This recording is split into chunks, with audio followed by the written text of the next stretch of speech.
So today I'm about to show you how to add a Telegram AI bot with N8N. First, open your N8N canvas and drag in a Telegram trigger node.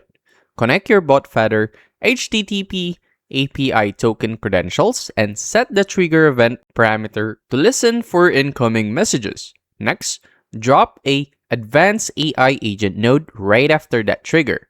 Snap an OpenAI or Atrophic model node into a chat model slot and link a window buffer memory to the memory slot so your bot securely tracks the conversation history. Finally, connect the AI agent to a standard Telegram action node. Set the action parameter to send text message, map the incoming chat ID variable as the recipient, and pull the AI agent's generated response token straight into your text body field.